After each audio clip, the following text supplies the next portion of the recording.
अब हम लोग बात करते हैं प्रॉपर्टी थर्ड के लिए। तो P1 P2 के बाद P3 की बात करते हैं। अब इसको ध्यान से समझेंगे कि प्रॉपर्टी थर्ड क्या कहती है। अच्छा, सिंपल प्रॉपर्टी है, बस इसको समझना है। हम लोगों ने पढ़ा था ट्रांसपोज क्या होता है मैट्रिक्स का, देखा था ना। तो सपोज कोई एक मैट्रिक्स है, ऑब्वियसली स्क्वायर मैट्रिक्स है। स्क्वायर मैट्रिक्स की बात क्यों करेंगे, अब ये बताने वाली बात नहीं होनी चाहिए। और सपोज ऑर्डर ये ले लिया, ठीक है। इससे हम लोग इसका ट्रांसपोज भी इजीली निकाल पाएंगे। ट्रांसपोज में हम लोग क्या करते थे कि कॉलम को रो से या रो को कॉलम से इंटरचेंज कर देते थे। तो एलिमेंट्स में जो चेंज आएगा वो करस्पॉन्डिंग चेंज आ जाएगा। तो एक को प्लेस पे मैं बी लिख सकता हूँ यहाँ पे, ठीक है। फाइनली जो रो है वो कॉलम में कन्वर्ट हो जाएंगे और जो कॉलम्स हैं वो रो में कन्वर्ट हो जाएंगे। लेकिन यहाँ पर ऑर्डर वही रहेगा, लेकिन एलिमेंट्स में तो चेंज आ ही जाएगा पोजीशन वाइज, ठीक है। लेकिन इंपॉर्टेंट बात क्या है, और ये रूल भी इंपॉर्टेंट है, हम लोगों को बार बार यूज़ करना पड़ेगा। इन दोनों मैट्रिक्स के डिटर्मिनेंट्स की वैल्यू में कोई चेंज नहीं होगा। मीन्स आप यहाँ से जो मैट्रिक्स है उसका डिटरमिनेंट निकालें और ट्रांसपोज से निकालें। तो ये इतनी इंपॉर्टेंट प्रॉपर्टी है कि बार बार इसका हम यूज़ करेंगे। मैं कहूँगा कि भाई इसको इंटरचेंज कर दो आप, मैट्रिक्स पर कोई इफेक्ट ही नहीं पड़ेगा।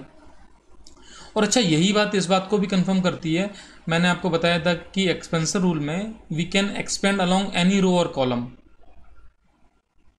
तो जब हम किसी रो या कॉलम में जब एक्सपेंड करते हैं तो उसकी वैल्यू में ही कोई चेंज नहीं होता है। तो सेम प्रोसेस है, यदि हम रो को कॉलम में ट्रांसफर्स कर रहे हैं, कन्वर्ट कर रहे हैं, तो डिटर्मिनेंट की वैल्यूज में कोई चेंज नहीं होगा। अच्छा बेटा, अब इसको जनरल डिटर्मिनेंट लेके भी प्रूव कर सकते हो। और सपोज कोई मैं, जैसे सपोज मैंने 2/2 का कोई डिटर्मिनेंट ही ले लेता हूँ डायरेक्ट, ठीक है। मैं इसको डिटर्मिनेंट से डिनोट कर देता हूँ। ये मैंने ले लिया 1 2 3 4। तो इसकी वैल्यू कितनी आएगी भाई, इसकी वैल्यू 8 - 6 आ जाएगी, मीन्स -2 आ जाएगी। अब मुझे ट्रांसपोज लेना है, उसका डिटर्मिनेंट लेना है, तो वो मैंने यहाँ लिख दिया 1 2 3 4। वैल्यू चेक करोगे तो बेसिकली इसमें डिफरेंस क्या आएगा। अच्छा, ये पहले तो ये सही कर लो पहले भाई, ये 4 - 6 है, तो 4 - 6 है, ये -2 ही वॉट इट। तो यहाँ पे भी देखो 4 - 6 ही आएगा, -2। तो मेरे दिमाग में ये 8 चल नहीं रहा था, है ना। बात समझ में आई। 3/3 में ले लो भाई, जिसको 2/2 में लग रहा हो कि क्या हो गया, वो 3/3 में समझ ले। सपोज 1 2 3, अभी पीछे वाला डिटरमिनेंट वो भी ले सकते। चलो एक इजी बना लेते हैं, -1 0 2 2 0 0, लेट इट। ओके, ये ले लिया। इसकी वैल्यू क्या आएगी भाई डिटरमिनेंट की, तो कहाँ एक्सपेंड करोगे आप लोग, यहाँ करोगे। समझदार बच्चे यहीं करेंगे। तो वैल्यू आएगी इसकी 2 × 2 4 - 0, मीन्स वैल्यू आ जाएगी 8। अब रो या कॉलम को इंटरचेंज करोगे और इससे हम बनाएंगे इसका क्या, ट्रांसपोज मैट्रिक्स, ए ट्रांसपोज, और उसका क्या निकालेंगे, डिटर्मिनेंट। तो इसलिए हुआ क्या कि 1 2 3 इधर आ जाएगा, -1 0 2 इधर आ जाएगा, 2 0 0 इधर आ जाएगा। अब उसमें मैंने एक्सपेंड कहाँ किया था, मैंने किया था R3, यहाँ पे कहाँ कर दूंगा C3। तो 2 के साथ क्या आएगा, अब ये क्लोज होगा सेटअप पूरा। बटा ये चलो मैं एक्सप्लेन तो खैर बार बार कर देता हूँ, मेरा नेचर ही ऐसा है। ये आ जाएगा, तो 2 के साथ यहाँ क्या आएगा, अगेन वही 4। तो योर आंसर इज 8। तो अल्टीमेटली ये प्रॉपर्टी कंफर्म हो गई, हम लोगों को समझ में आ गई, ठीक है। इंपॉर्टेंट प्रॉपर्टी है, याद रखना है, प्रॉपर्टी नंबर 3। अब चलते हैं हम लोग प्रॉपर्टी नंबर 4 की तरफ। अब हम लोग प्रॉपर्टी नंबर 4 की स्टडी करते हैं, इसको समझते हैं कि what is the property number 4, ठीक है। तो एक काम करते हैं, let capital A is a matrix, ठीक है।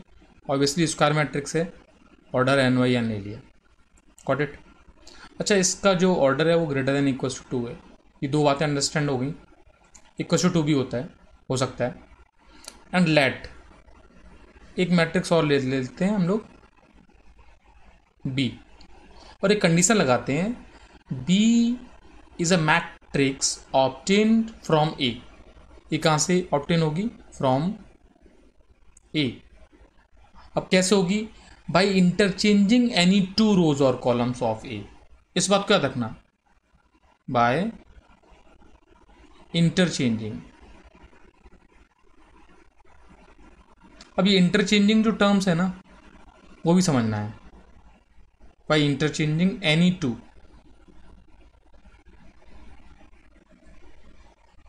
रोज, यहाँ पे जो इंपॉर्टेंट बात है वो बताता जाऊंगा। अच्छा, मैं कॉलम्स को यहाँ ब्रैकेट में लिख रहा हूँ, इसका मीनिंग क्या है? आपको यदि रोज को इंटरचेंज करना है तो सिर्फ रोज को करना है, और कॉलम्स को करना है तो कॉलम्स को करना है, एक बार में एक ही करना है, ठीक है। तो ये सिर्फ हमने क्या किया, टू रोज या कॉलम को इंटरचेंज कर लिया। तो आप इसको याद रखने के लिए याद रख सकते हो इंटरचेंजिंग प्रॉपर्टी करके, इस टर्म से याद रखेंगे हम लोग, इंटरचेंजिंग रूल, ठीक, मीन्स एनी टू रोज और कॉलम। अच्छा, इंटरचेंजिंग को मैं ऐसे समझाता हूँ आपको, जैसे R1 है तो R1 को R2 से इंटरचेंज करेंगे, उसको ऐसे लिखेंगे एक बार में। जैसे सपोज किसी ने R1 R2 इंटरचेंज किया तो ऐसे लिख देगा वो, किसी ने R1 को R3 के साथ इंटरचेंज किया तो R1 R3 लिख देगा इस तरीके से।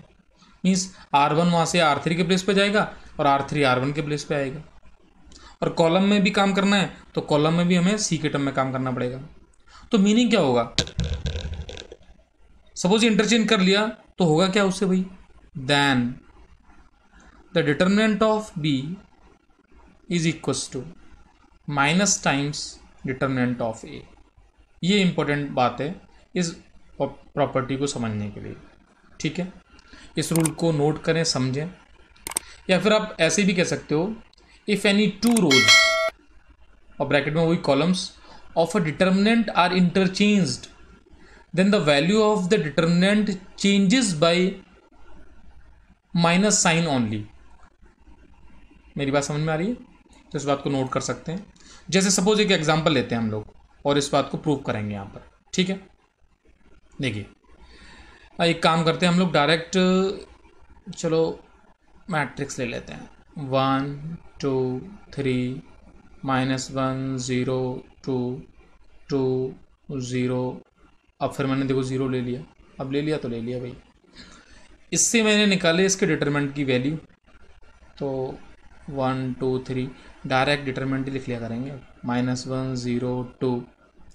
बार बार ये मैं क्यों करता हूँ, मैं बताता हूँ बार बार कि मैट्रिक्स जो है वो कहाँ से, मतलब डिटरमिनेंट जो है वो कहाँ से आता है, मैट्रिक्स से आता है। The value of the determinant is, expand कर दो इसके अलॉन्ग, तो ये तो पुराना वाला ही लगभग हो गया मुझे लग रहा है।